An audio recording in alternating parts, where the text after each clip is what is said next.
الحمد لله رب العالمين والصلاة والسلام على سيد المرسلين وعلى آله وأزواجه وذرياته أجمعين۔ پہلے انبیاء علیہ السلام کی شان میں اگر کوئی کافر ناگفتنی بات کہتا تو وہ خود اپنی مدافعت کرتے تھے، جیسے کہ حضرت نوح علیہ السلام کے متعلق ان کی ناگفتنی بات کو اللہ تعالیٰ نے یوں نقل فرمایا، قال الملأ من قومه انا لنراک فی ضلال مبین۔ ان کی قوم کے سرداروں نے کہا بے شک ہم لوگ آپ کو کھلی گمراہی میں دیکھتے ہیں، تو آپ نے جواب دیا قال یا قوم لیس بی ضلالۃ ولکنی رسول من رب العالمین۔ تو انہوں نے کہا ہے میری قوم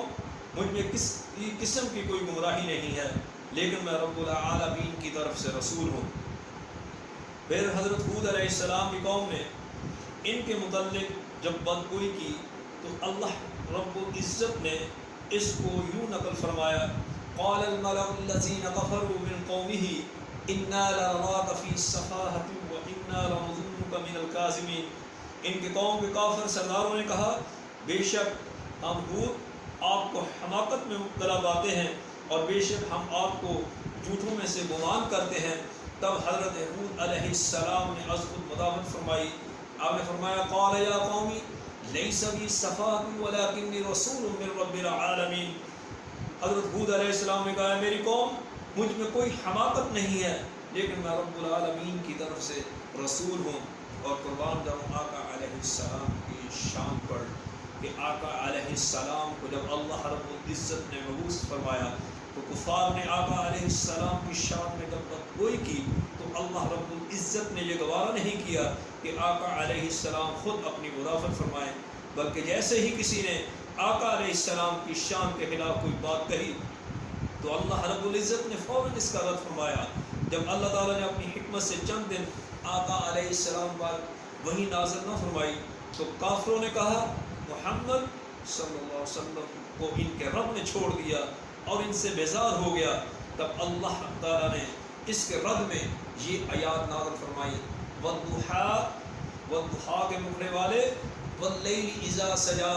اور واللیل کی زلفوں والے، ما ودعک ربک وما قلی، اور آپ کے رب نے آپ کو نہیں چھوڑا اور نہ ہی وہ آپ سے بیزار ہوا ہے۔ آقا علیہ السلام کو جب کفار نے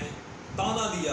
اور آپ کو کہا کہ آپ ابتر ہیں تو اللہ رب العزت نے آپ کی طرف سے بالواسطہ مدافعت کی اور فرمایا بے شک آپ کا دشمن ہی ابتر مقطوع النسل ہے۔ اور یہی محبین کا طریقہ ہے کہ جب ان کے محبوب کو کوئی تانا دے تو وہ اپنے محبوب کی طرف سے مدافعت کرتے ہیں، اور یہاں اللہ تعالیٰ نے اپنے محبوب صلی اللہ علیہ وسلم کی طرف سے جواب دیا۔ اور اس کی قرآن مجید فرقان حمید میں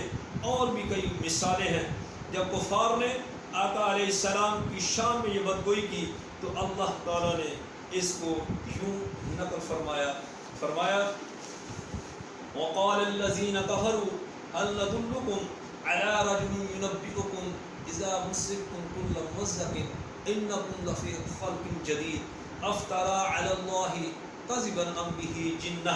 بل الذین لا یؤمنون بالآخرۃ فی العذاب والضلال البعید۔ اور جب کفار نے کہا آؤ ہم تمہیں ایسا شخص بتائیں جو تمہیں یہ خبر دے رہا ہے کہ جب تم پورے ریزہ ہو جاؤ گے تو پھر تمہاری ضرور نئی تخلیق کی جائے گی، اس نے یا تو اللہ پر جھوٹا بہتان لگایا ہے یا یہ دیوانہ ہے۔ جب کفار نے آقا علیہ السلام کو جھوٹا اور دیوانہ کہا تو اللہ تعالیٰ نے فوراً آپ کی مدافعت کی اور فرمایا بلکہ حقیقت یہ ہے کہ جن لوگوں کو آخرت پر ایمان نہیں ہے وہ عذاب میں دور کی گمراہی میں مبتلا ہے۔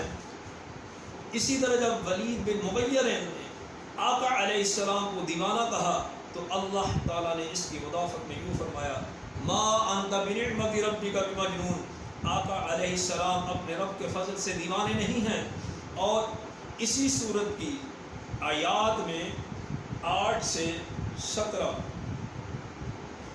13 تک میں ولید بن مغیرہ کی مذمت میں اس کے 9 عیوب بیان فرمائے ہیں۔ فرمایا فلا تطع المکذبین، یہ جھوٹا ہے، ودوا لو تدہنوا فیدہنون ولا تطع کل حلاف مہین، یہ قسمیں کھانے والا ہے، حماز مشاء بنمیم، یہ ذلیل ہے، عیب جوئی کرنے والا ہے، چغل خوری کرنے والا ہے، مناع للخیر معتد اثیم، نیکی سے روکنے والا ہے، حد سے بڑھ کر گناہ گار ہے، عتل بعد ذلک زنیم، بد مزاج ہے، حرام زادہ ہے، یعنی کہ وہ بد اصل ہے۔ اسی طرح منکرین نے آقا علیہ السلام کے متعلق کہا لست مرسلا، آپ اللہ کے رسول نہیں ہیں، تو اللہ تعالیٰ نے آپ کی مدافعت میں فرمایا یاسین والقرآن الحکیم انک لمن المرسلین، یاسین قرآن حکیم کی قسم بے شک آپ رسولوں میں سے ہیں۔ اور پھر آگے جا کر سورۃ صفات آیت نمبر 36 سے 36 37 اور 38 میں یوں بیان فرمایا وَيَقُولُونَ أَإِنَّا لَتَارِكُو آلِهَتِنَا لِلشَّاعِرٍ مَجْنُونٍ بَلْ جَاءَ بِالْحَقِّ وَصَدَّقَ الْمُرْسَلِينَ إِنَّكُمْ لَذَائِقُو الْعَذَابِ الْأَلِيمِ، کیا ہم شاعر دیوانے کی وجہ سے اپنے معبودوں کو چھوڑنے والے ہیں؟ نہیں نہیں نہیں، بلکہ آپ تو سچا دین لے کر آئے ہیں اور آپ نے سب رسولوں کی تصدیق کی، پھر آپ کے دشمنوں کو وعید سنائی، بے شک تم ضرور دردناک عذاب کو چکھنے والے ہو۔ اسی طرح کفار کے اس نقل کو بیان فرمایا اور فرمایا کفار نے کہا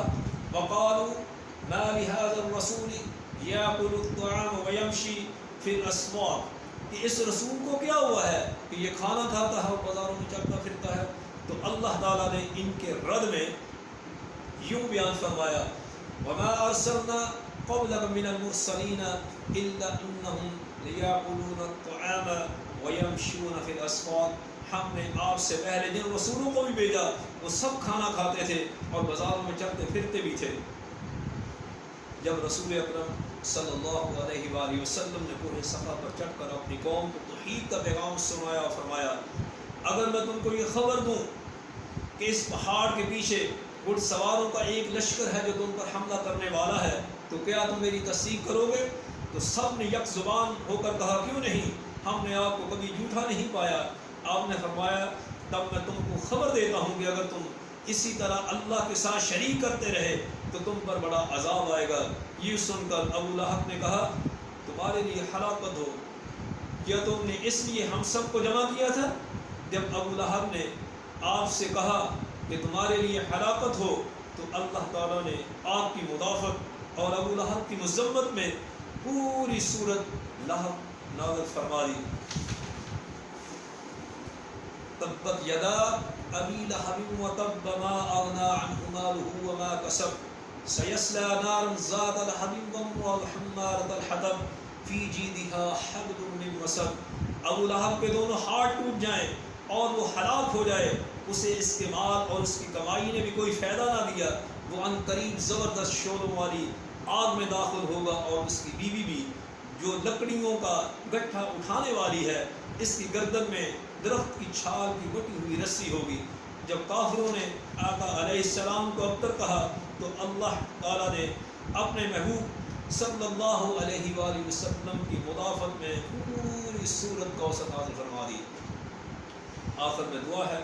کہ اللہ تعالیٰ ہمیں آقا علیہ السلام کے مقام محبوبیت کو سمجھنے